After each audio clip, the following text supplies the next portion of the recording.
Assalamualaikum warahmatullahi wabarakatuh. Halo semuanya, perkenalkan nama saya Mariani. Saya dari kelas K321 Manajemen Non-Reguler dengan nomor induk mahasiswa 112111701. Saya dari Prodi Ekonomi Bisnis Universitas Teknologi Digital Bandung. Video ini saya buat untuk memenuhi tugas evaluasi akhir dari mata kuliah Manajemen Pemasaran. Nah, jadi di sini saya akan menjelaskan mengenai makalah jasa potong rambut pria atau barbershop 4 sekawan. Makalah ini dibuat oleh kelompok yang beranggotakan 4 orang, yaitu Aris Kaulansari, Vicky Muhammad Taufikur Rahman, Firman Septiansah Rubbi, dan saya sendiri. Nah, di sini ada daftar isi, pembahasan, aspek keuangan, pemasaran, penutup.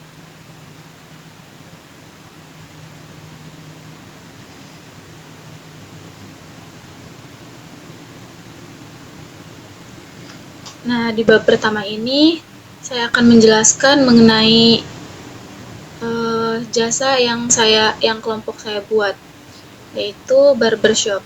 Adalah salah satu bisnis yang berkembang pesat dalam industri perawatan pribadi dan kecantikan. Latar belakang pendirian barbershop seringkali didorong oleh perubahan tren serta gaya hidup masyarakat yang semakin modern dan memperhatikan penampilan diri. Nah, dalam era ini, di mana penampilan dianggap sangat penting dari identitas personal, kebutuhan akan layanan potong rambut, pencukuran, dan perawatan kumis atau jenggot semakin meningkat.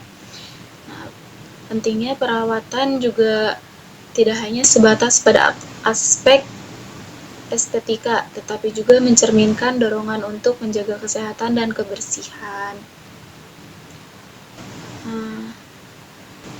Rumusan masalah yang kami ambil yaitu yang pertama ada jasa barbershop ini apakah layak untuk dilaksanakan. Yang kedua, bagaimana usaha ini menghadapi ancaman dan persaingan. Yang ketiga, bagaimana aspek teknis dan keuangan dari jasa barbershop. Kemudian yang terakhir, ada bagaimana kekuatan, kelemahan, peluang, serta ancaman yang ada dalam usaha ini. Nah, tujuan makalah ini yaitu yang pertama, memahami kelayakan dari suatu bisnis, khususnya bisnis dari jasa barbershop. Yang kedua, ada mengetahui aspek-aspek penting dalam sebuah bisnis barbershop. Yang ketiga, menjadi pembelajaran bila mana akan melakukan bisnis nyata di kemudian hari. Dan yang terakhir yaitu mengetahui kekuatan, kelemahan, peluang, dan ancaman dalam suatu bisnis, khususnya jasa barbershop. Nah, di sini ada pembahasan dari profil usaha. Kelompok kami memiliki visi misi yang di antaranya yaitu misi kami adalah menjadi jasa potong rambut dengan pelayanan terbaik dan digemari oleh konsumen pria di Indonesia. Dan misinya yaitu memberi jasa pelayanan terbaik kepada konsumen dengan pendekatan masa kini disertai menjaga hubungan emosional yang baik terhadap pelanggan. Nah, di sini juga kelompok kami memiliki motivasi atau inovasi, yaitu diantaranya yang pertama, karyawan yang aktif dan konsultasi gratis. Ada kalanya pelanggan kebingungan atau tidak yakin akan potongan rambut yang diinginkan, ada pula pelanggan yang tidak mengetahui gaya rambut kekinian. Oleh karena itu, kami mempekerjakan karyawan yang aktif dan memberikan prosedur atau pelatihan tertentu kepada karyawan, sehingga mereka aktif memberikan konsultasi tentang gaya rambut, apa yang cocok dan apa saja tren gaya rambut terkini. Kemudian yang kedua ada penggunaan software atau aplikasi. Nah, di mana seringkali pelanggan tidak puas dengan potongan yang telah dilakukan. Untuk mengantisipasinya, kami menggunakan bantuan software atau aplikasi di mana pelanggan dapat memilih serta melihat bagaimana potongan rambut yang hendak mereka pilih sebelum melakukan proses pemotongan rambut. Nah, jadi selain menjadi daya tarik, hal ini dapat meningkatkan kepuasan pelanggan. Kemudian, yang ketiga yaitu menyediakan WiFi dan colokan atau charger gratis.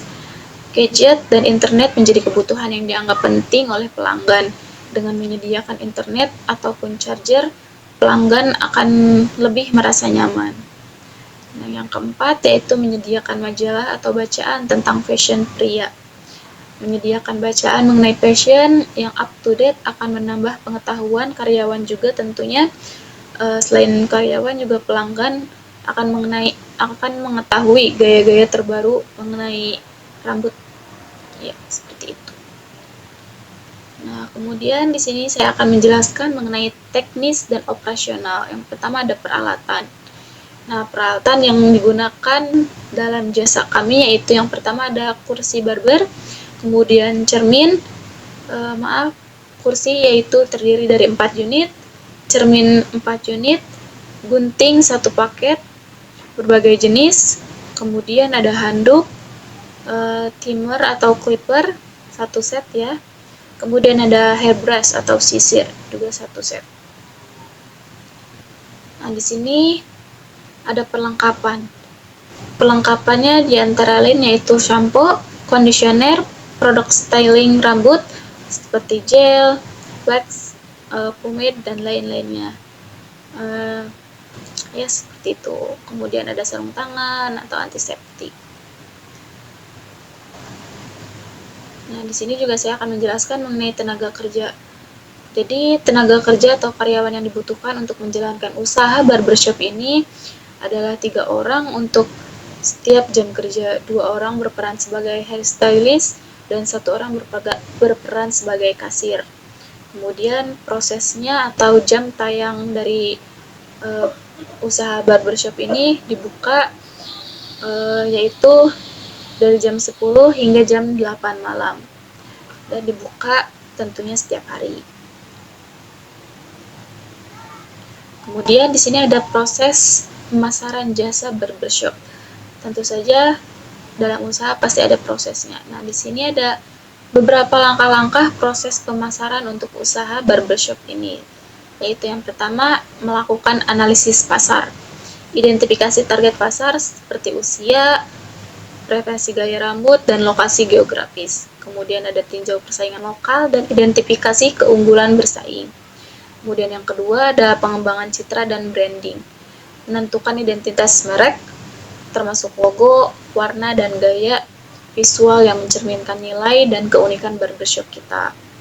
Kemudian yang ada juga membuat pesan atau merek yang menarik dan konsisten untuk digunakan dalam semua materi pemasaran. Nah, kemudian yang ketiga yaitu ada pembuatan situs web dan media sosial. Di era globalisasi ini pastinya media sosial juga sangat berperan penting ya. Nah, di sini ada membuat situs web yang informatif dan responsif yang mencangkup informasi tentang layanan, harga, lokasi, dan jam operasional. Kemudian ada mengaktifkan profil di platform media sosial yang relevan seperti Instagram, Facebook, Twitter, untuk berbagi konten, foto, atau promosi. Nah, kemudian ada yang keempat yaitu strategi konten. Nah, membuat konten berkualitas seperti tutorial gaya rambut, video pemotongan rambut, dan tips perawatan rambut untuk menarik audiens dan meningkatkan keterlibatan menggunakan SEO untuk meningkatkan visibilitas online. Kemudian ada yang kelima, ada promosi dan iklan. Menggunakan iklan berbayar di media sosial dan mesin pencari untuk menjangkau audiens yang lebih luas. Kemudian ada menawarkan promosi khusus seperti potongan harga untuk pelanggan baru, diskon untuk pelanggan yang setia, atau paket layanan ya. Kemudian ada kemitraan dan kegiatan komunitas. Bentuk kemitraan dengan bisnis lokal atau event-event komunitas untuk meningkatkan exposure mark. Kemudian ada sponsor secara acara lokal.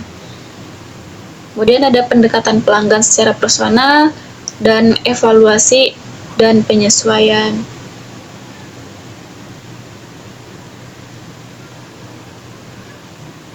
Nah, di dalam usaha juga pastinya ada yang namanya hambatan. Nah, berikut adalah beberapa contoh hambatan yang mungkin akan dihadapi oleh pengusaha barbershop. Nah, yang pertama ada persaingan yang ketat. Pastinya di Indonesia ini banyak sekali jasa-jasa barbershop, tentunya tidak hanya satu atau dua saja, tetapi pastinya akan banyak. Di industri barbershop seringkali memiliki persaingan yang tinggi di banyak daerah, terutama kota-kota besar. Persaingan ini dapat datang dari barbershop lain, serta salon-salon yang juga menawarkan layanan pemotongan rambut. Kemudian yang kedua yaitu ada perubahan gaya atau tren. Yang ketiga ada ketergantungan pada musim atau peristiwa khusus. Nah, beberapa barbershop mungkin mengalami fluktuasi dalam jumlah pelanggan tergantung pada musim atau peristiwa khusus seperti liburan atau acara kota. Nah, kemudian yang keempat ada kesulitan mendapatkan pelanggan baru. Kemudian ada kualitas layanan yang konsisten, biaya operasional yang tinggi, ketidakpastian ekonomi, regulasi, dan persyaratan lisensi. Nah, kemudian di sini ada strategi pemasaran yang efektif untuk usaha barbershop. Yang pertama, ada pemasaran media sosial, seperti melakukan promosi ya, seperti tadi. Kemudian yang kedua, ada penawaran khusus atau diskon, program loyalitas, pemasaran konten, kemitraan lokal, ulasan dan rekomendasi. Kemudian ada pemasaran kemitraan influencer. Ke-8 ada pemasaran berbasis lokasi, pemasaran email, partisipasi dalam event komunitas. Nah, di sini saya akan menjelaskan mengenai aspek keuangan dari jasa barbershop. Yang pertama ada investasi awal, di mana kursi barbershop dengan jumlah harga satuannya yaitu sebesar 750.000 per unitnya. Total 3 juta, cermin, kemudian dari cermin, gunting, handuk, timer, hairbrush, dan yang lainnya. Jadi total dari investasi awal peralatan barbershop bisa dilihat. Nah, jadi total harga keseluruhannya itu ada 7.850.000.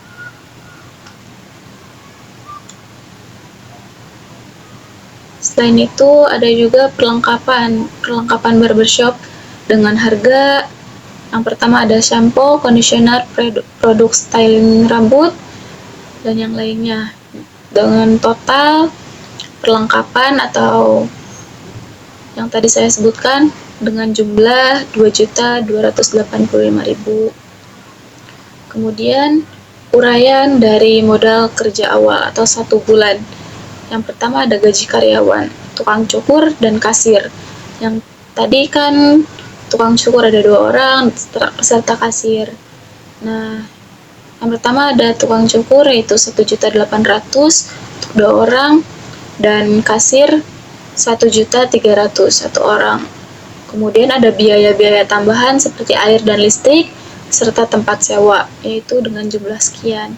Nah, jadi total biaya pengembangan usaha dalam kurun waktu 1 bulan yaitu Rp16.535.000.